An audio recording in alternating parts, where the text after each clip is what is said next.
Welcome to All Things Apostolic on Tuesday. This is October the 24th, 2023. Today, you're going to have an opportunity to hear the second half of an interview that we just did last Thursday with Jake Azar, missionary from Lebanon. Now, this was supposed to be up and played last Wednesday and Thursday when we did it. However, due to difficulties, we couldn't do that. Jake just barely got out of the country on one of the flights. It actually sat on the tarmac for an hour before it could leave. I think it was actually while he was on the plane that the airport in Damascus was hit and blown up. The airport in Aleppo was bombed and blown up. So anyway, we didn't get those played last Wednesday and Thursday, but we have them today. Yesterday we played the first half of it, which was supposed to be last Wednesday, and today we're playing the second half of it because we just wanted you to hear it. We feel like it's worth hearing. Amen. Jake's a tremendous young man. He's actually made it to the United States now. He's actually staying at our house, and he'll be leaving and going and ministering different places, I'm sure, shortly. But anyway, it's a great interview, and I think you're going to enjoy it today. And so thank you for joining us. Also, I want to mention today that tomorrow, that's October 25th, tomorrow, we are going to begin a very special series. And it's about you. And it's about you and your well-being. And so this is important, and this is good. It's good stuff. It will help you. You and your identity is key to everything there is about our success in life. And tomorrow, this series, You and Your Identity, will start, and it will go for a little while because it's so important, and there's so much important information on this. So tell your friends, this is going to be a really special time together. And if you know anybody that's struggling, you tell them to tune in. It's going to be a blessing to them. All right, here we go. Thank you for joining us. Yesterday, we interviewed Jacob Azar, who is a missionary in Lebanon, which is in the war zone. Today, we're talking about it some more. Don't miss this. Stay tuned.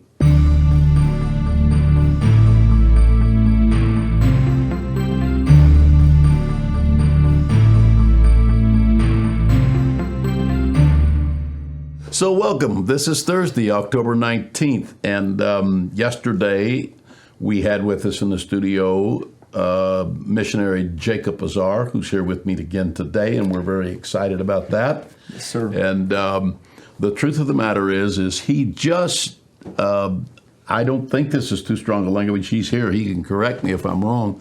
Who just fled from Lebanon in an emergency flight to get out of the country, and his two sisters made it on another flight out of the country the day before he got out. There is bombing going on around Lebanon as well as Syria, and I don't know all the players that are in this, nor do I know where they come from. Maybe we could talk about that a little bit today. Our world is caught up in, probably almost the whole world is affected one way or another by what is going on in the Middle East. And that's not just ironic. I mean, this has been the case for centuries. And that there was war and discontent there. But especially since Israel became a nation in 1948 in the month of May, it was declared to be a nation, and the name of the new nation was declared to be Israel. And since that time, they went into land that was part of the original Old Testament promise to them, and they set up camp there. They claimed this land. And on much of this land, there wasn't much of anything except Bedouins with their herdsmen. Some of the land had almost nothing on it, but it also had Palestinians, some of the nomadic tribes that had these tents and were shepherds primarily by trade, making their living. And so there's been war over this land ever since then. Now, you and I know that just in the last 2 weeks or so, this has again accelerated and became of major consequence when Palestinians in the southern part under Israel, in what's called Gaza or Gaza, attacked Israel and killed 1,300 people there, and now Israel is retaliating. Well, these Palestinians are kin to Palestinians, which means Palestine. They're from that area, which would include Egypt, or at least a great portion of it. It would include Jordan. It would include, to some extent, Saudi Arabia. It would include Iran, Iraq. It would include Syria. It would include Lebanon. And so this is right. This is going on right now. Now, have the missiles actually been shot into Lebanon? Yes, sir. There's been missile exchange on the border. Actually, that's been going on for probably a little over a week and a half now. So how far is that from your church and your home? Well, our church is located pretty close to downtown Beirut. So that's about 145 miles from Jerusalem, very close. And then it's only about 2.5 hours from the border. So not very far at all, actually. So let me ask you this. Okay, we got Hamas in the south, and we got Hezbollah right in the north. Is Hezbollah in Lebanon? Or first, could you just talk a little bit about Hezbollah? Who are they? Where do they come from? Right. And where are they located primarily? Yes, sir. Hezbollah is actually primarily located, if they were to have a headquarters, it'd probably be in the southern part of Beirut. Right, and our church is actually... Right in your city. Right in the city. Mm-hmm. Our church is only about 5 to 7 minutes away from where that would be. Okay. But it's on the north side across the highway. So it's really just a highway difference that separates the north from the south. Okay. And so very, very close by. Hezbollah comes from the two Arabic words, Hezb, which means a party or like a political party, and then Allah, which means God. And so they consider themselves in their philosophy to be the political party. The party of God. Of God. Ah. Right. And so they weren't first involved in politics, I don't believe, when it came to the early 1900s. But over time, they begin to get more involved, not only in the country of Lebanon itself, but also in the region as a whole. They are on the Shia side of the Muslims. Lebanon is predominantly Shia, which other Shia countries around the area would be, you have Syria, you would have Iran, some places in Tunisia and Egypt. And so that's kind of the foundational identity of who they are. And there's different facets to the way that they operate in Lebanon. Not only does it have its military side, and not only does it have its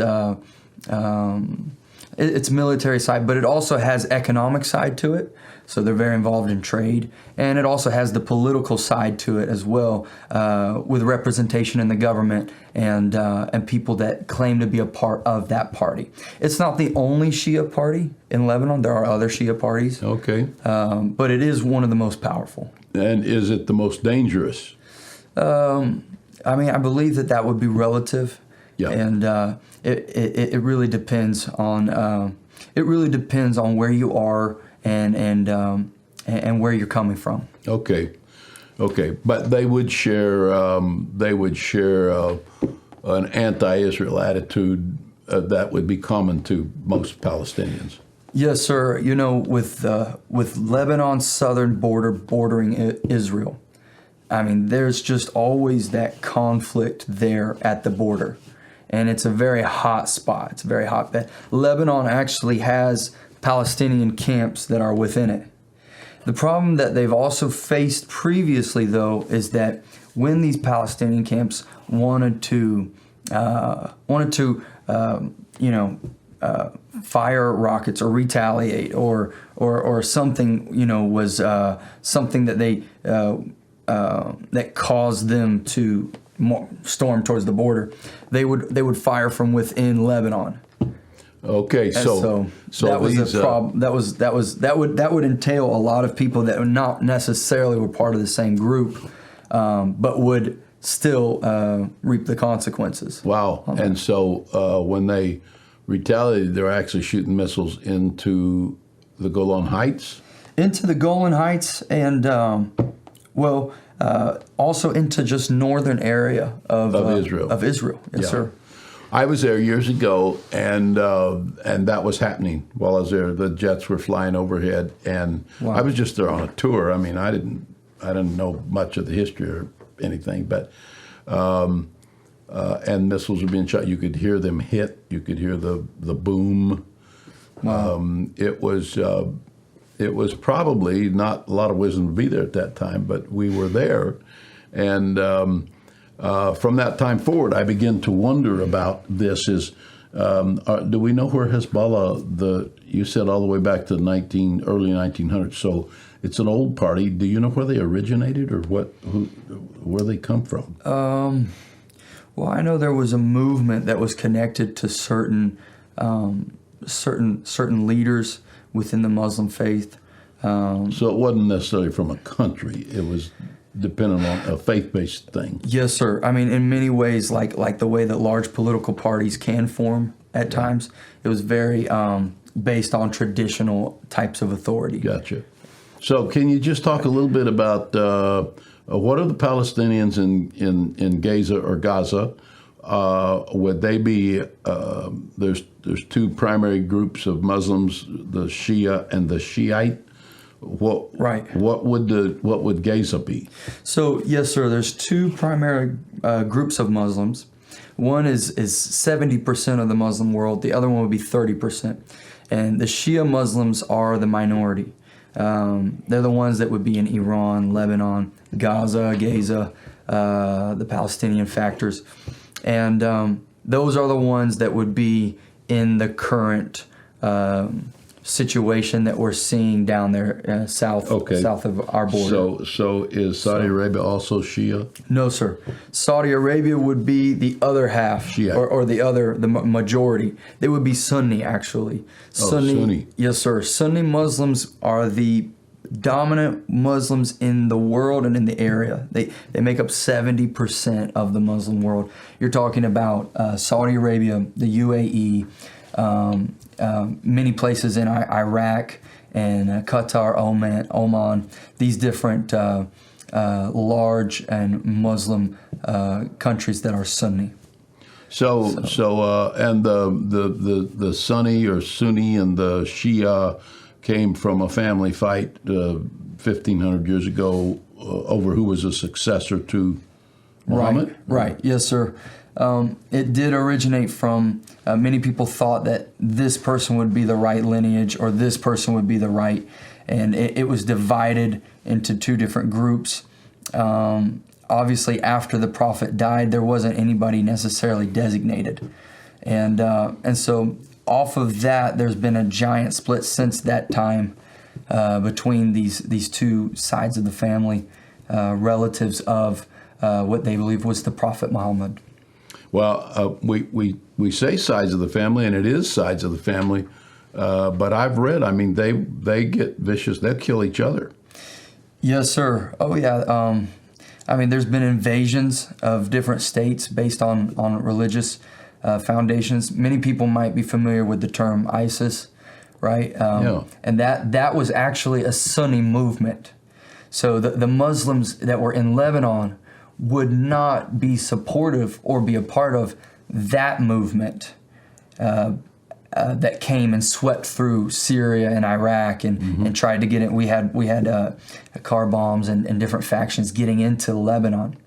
So that would be different from the Hezbollah and Hamas. Very interesting. But just as powerful at times in the region. Yeah. But they all do unite when it comes to Israel. Well, I mean, that's an interesting perspective because maybe formerly, yes, if we look back at the 60s, we saw that there was a 6-day war. We saw Jordan was involved in some of these the tension between Israel and Jordan. They took out all the Jordanian planes in that 6-day war and basically were powerless. Yep. And so right now, though, I would say that we're seeing a little bit more of, we're seeing more reasons or they are seeing more reasons to work with or to be on better terms than to work against or to not be on each other. At least the Sunni side of the Muslims are. Yeah. Which would be that Jordan, that Saudi Arabia, maybe not as much Saudi Arabia, but definitely the UAE, the Emirates. Yeah. So very interesting. Well, these are all things that we're dealing with. So were there? How far are you from Syria? You're on they border each other. We border. We're right there. So so when Israel is responding to Hezbollah shooting rockets back in there, are those going in Lebanon? Or are those going in Syria? Or both? When Israel is responding, they're going into both. It was actually what we just saw happen was the Iranian foreign minister was traveling to Damascus International Airport to meet with different connections that they had there with relation to what's going on in Israel and in Gaza and right now. And so actually, so Israel came in and took out those 2 international airports. Wow. And when did this happen? That was just a couple days ago while the plane was en route. And so instead of turning around, where did the Iranian foreign minister go? He landed into Beirut. Lebanon. Yes, sir, right there. And it was really actually, so just a few days ago as well, it was actually Sunday morning, I was grabbing my flight out. And of course, in hindsight, my pastor, he really, he's the one that said, I didn't want to leave, but he said, you need to go, you need to get out. And so I said, yes, sir. And so in hindsight, now that the U.S. Embassy has been attacked, and now that we've seen McDonald's are being attacked, anything American or Israeli connections or supposed to have them is coming under fire. In hindsight, it was the perfect timing. I got onto the plane, and we made it out to the runway. Bishop, we're sitting there on the runway, just waiting for the signal tower to give the pilot the clearance. And so we're all sitting there, and we all know the situation. We all know what's going on in the different cities. Airports are being taken out. Rockets are being fired. You mean when you say taken out, they're blown up? They're being blown up. Yeah. Right. You can't land or take off there anymore. Yeah. It's intense. And so we're sitting on the runway, and I'm getting these news updates. 5 minutes go by, and we're like, well, we've been here long enough. 10 minutes go by. You feel the tension. People are really looking around. 30 minutes goes by, and people are so anxious to the point that they're like, they don't know what to do with themselves.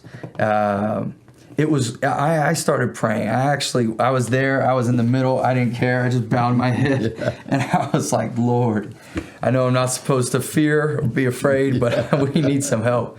Finally, 50 minutes later, plane takes off, and you felt like the tension just, we made it. Wow. And so, praise God, So all those airports, right. I mean, any one of them could be vulnerable right now. Very vulnerable. The U.S. Embassy just now declared that all of its non-essential personnel is evacuating. And how far is that from your church or your house? It's just a few minutes away. Like from our new church property where we're at, that's probably 3 to 4 minutes away. Wow. It's right by. Yeah, I just read this morning they tore the gate down and they tore the part of the wall down, and fierce fighting about. They did. Wow. And my parents are still there now, and they've actually taken some refuge into the mountains, and we've been doing what as best as we can to prepare for what may be coming. Yeah. Very likely. Well, so all of you, it's obvious we all need to be praying about the Middle East right now. We particularly need to be praying for the household of faith, which is God's people that are there, and 2 of which are Brother Jacob's parents, and all the other saints that cannot get out. And we need to pray for the whole area. I mean, if you were down there and you saw the poverty, the abject poverty that some of these people are caught in, it appears, this is just as an American, it appears that other Palestinian nations do not want these people. And I just read what seemed concerning to me. Egypt made it very clear they're not coming here, and Jordan made it very clear they're not coming here, and yet they would tell you they're Palestinian brethren. So, and there may be, we're not there. There could be all kinds of complications that we're not aware of. But I'm just saying, ultimately, for you and I, we want all of those Palestinians to receive the Holy Ghost. And we want all those Israelis to receive the Holy Ghost and be baptized in the name of the real Messiah, which is Jesus Christ. That's so thank you for being with us here, Brother Azar. Thank you for having me, Bishop. And I hope this has been helpful for us to understand a little better about what's going on in the Middle East today. God bless you.